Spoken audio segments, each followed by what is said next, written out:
അസ്സലാമു അലൈക്കും വറഹ്മത്തുള്ളാഹി. അൽഹംദുലില്ലാഹി വസ്സലാത്തു വസ്സലാമു അലാ റസൂലില്ലാഹ്.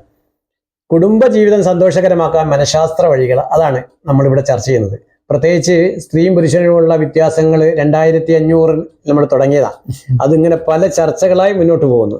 അപ്പൊ സാറേ, നമുക്ക് എന്ന് അറിയേണ്ട ഒരു ചോദ്യം, ഒരു പെൺകുട്ടി, ചുറുചുറുക്കുള്ള പെൺകുട്ടി, ഒരു വീട്ടിൽ ചെന്ന, അതായത് സ്മാർട്ട് പെൺകുട്ടി ആകണം. അപ്പൊ അതിന് എന്താണ് പ്രത്യേകിച്ച് ഒരു അന്യ വീട്ടിലെ ജീവിതമാണല്ലോ, സ്വന്തം വീട്ടിൽ നിന്ന് പറിച്ചു നടുകയാണല്ലോ ഒരു വിവാഹത്തോട് നടക്കുന്നത്. അപ്പൊ അവിടെയും ഈ വീട്ടിലേക്കാൾ ഉപരി സ്നേഹം ആ ഭർത്തൃ വീട്ടിൽ നിന്ന് കിട്ടണമല്ലോ. അപ്പൊ അതിന് ചുറുചുറുക്കുള്ള കുട്ടി ആയെങ്കിലല്ലേ പറ്റത്തുള്ളൂ. അപ്പൊ അതിനുള്ള മാർഗങ്ങൾ എന്തൊക്കെയാ സാറേ? അതിന് വേഗത ഒരു പ്രധാന ഘടകമാണ്. ചിലരൊക്കെ ആണെങ്കിൽ വളരെ സ്ലോയാ. അപ്പൊ എന്നും അവിടെ ഊണ് കഴിക്കുന്നത് 2 മണിക്കാണ് എന്ന് പറയുന്നത്. അപ്പോൾ നമ്മൾ ഓർക്കണം, 1 മണിയാണ് ഒരു ഭക്ഷണത്തിന്റെ സമയം. ആ 1 മണി ആകുമ്പോഴത്തേക്ക് ഭക്ഷണ സമയം ആകണം, ഇല്ലേ? അതിനു വേണ്ടിയുള്ളൊരു ചുരുക്കങ്ങളുണ്ടാണ്. അതുപോലെ രാവിലെ കോഫി ജോലിക്കാരുണ്ടാകും, അല്ലാതെ ഉണ്ടാകാം. നമുക്ക് അതിനനുസരിച്ച് അവിടുത്തെ ആളുകൾ എങ്ങനെയൊക്കെയാണ് തൊഴിൽ ഇടങ്ങളിൽ പോകുന്നത്, അതുപോലുള്ള അനുസരിച്ച് നമ്മുടെ ഭക്ഷണം ഉണ്ടാക്കാനും ഇതൊക്കെ അറിഞ്ഞിരിക്കണം. ചിലപ്പോൾ ഈ കുട്ടി തന്നെ ജോലിക്ക് പോകുന്നവരായിരിക്കും. അപ്പോൾ അങ്ങനെയുള്ള ആകുമ്പോൾ അതിനനുസരിച്ച് ഒരു സ്പീഡ് വേണം. അതിന് ഒരു കാര്യമുള്ളത്, ഒരേ സമയം 2 കാര്യം ചെയ്യാം. അപ്പോൾ പ്രഷർ കുക്കർ ചെയ്യുന്നതിൻ്റെ കൂട്ട് പ്രഷർ കുക്കറിനകത്ത് പോകുമ്പോഴത്തേക്ക് വേറൊരു കാര്യം ചെയ്യുക, അല്ലെങ്കിൽ പ്രഷർ കുക്കറിനകത്ത് തന്നെ 2 കാര്യം ചെയ്യുക. അതുപോലെ തന്നെ എളുപ്പ വഴികൾ കണ്ടെത്തി വെക്കണം. ഇപ്പോൾ നേരത്തെ തന്നെ ചിലരൊക്കെ ആണെങ്കിൽ ഇത് അരിഞ്ഞു വെക്കും, അല്ലെങ്കിൽ ഉള്ളി തൊലിച്ച് വെക്കും. അതൊക്കെ എടുത്ത് വയ്ക്കും, പെട്ടെന്ന് കാര്യങ്ങൾ നീങ്ങാം. അപ്പോൾ ഈ എളുപ്പ വഴികൾ കണ്ടുവയ്ക്കണം. അത് മുന്നേ ചെയ്ത കാര്യങ്ങൾ സൂക്ഷിച്ചു വയ്ക്കാം.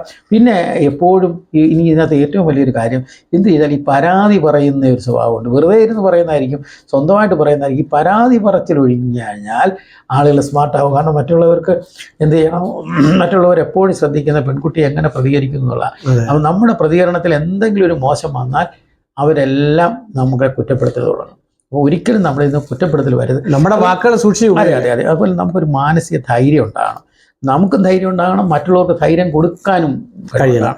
സ്വന്തം കാര്യം നോക്കാനുള്ള ഒരു കഴിവുണ്ടാകണം. ഇപ്പോൾ വീട്ടിലൊരാൾക്ക് ഒരു അസുഖം വന്നു, ആശുപത്രി കൊണ്ടുപോകണം. അയ്യോ, ഞാൻ എന്ത് ചെയ്യും അങ്ങനെ പറയാനില്ല. കുഞ്ഞിനൊരു പനിയുണ്ടായി, അത് ഞാൻ കൊണ്ടുപോയിക്കോളാം, ഇല്ലെങ്കിലും ഞാൻ കുഞ്ഞിനെ ആശുപത്രി കൊണ്ടുപോകും. അത്ര ധൈര്യം ഉണ്ടാകണം.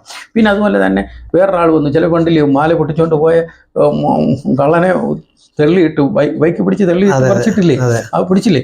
അതുപോലെ ഒരു സെൽഫ് ഡിഫൻസ്, ഇംഗ്ലീഷിൽ പറയുന്നത് സെൽഫ് ഡിഫൻസ് സ്കിൽ എന്നാണ്. ആ സെൽഫ് ഡിഫൻസ് സ്കില്ല് എൻ്റെ അടുത്തേക്ക് ഒരാൾ വരുന്നു, ഒരു ചെറിയ കണ്ണുകൊണ്ടൊരു നോട്ടം തൊട്ട് ശാരീരിക പീഡനം വരെ നമുക്ക് നടത്താം. മനസ്സിലായില്ലേ? നമ്മളെ ഉപദ്രവിക്കാൻ വരുന്നവരെയല്ല, വെറുതെ പോകുന്നവരെ അല്ലല്ലോ, ആടെയും തോളേക്കറിലല്ലോ. നമ്മളൊരു വിറച്ച സ്ത്രീയാണ്, നമ്മുടെ അടുത്തേക്ക് ആരുടെയും വേല വേണ്ട എന്ന് തോന്നാൻ കഴിയണം. അപ്പോൾ അതൊരു പ്രധാന ഘടകമാണ്. അത് ഇനി വേറൊന്നുകൂടി ഉണ്ട്.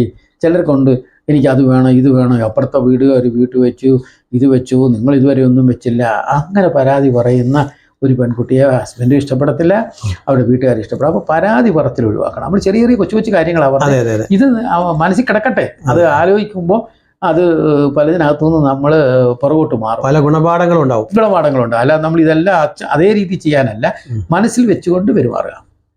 അൽഹംദുലില്ലാഹ്. വളരെ പ്രധാനപ്പെട്ട ഒരുപാട് കാര്യങ്ങൾ. ഒരു പെൺകുട്ടി പ്രത്യേകിച്ച് വീട്ടിൽ ചെല്ലുമ്പോൾ എങ്ങനെ സ്മാർട്ടായി ആ കുടുംബം സന്തോഷകരമായി കൊണ്ടുപോകാൻ പറ്റും എന്നുള്ളതാണ് നമുക്ക് ഇന്നത്തെ ഈ വീഡിയോയിൽ നമുക്ക് കിട്ടിയ അനുഭവം.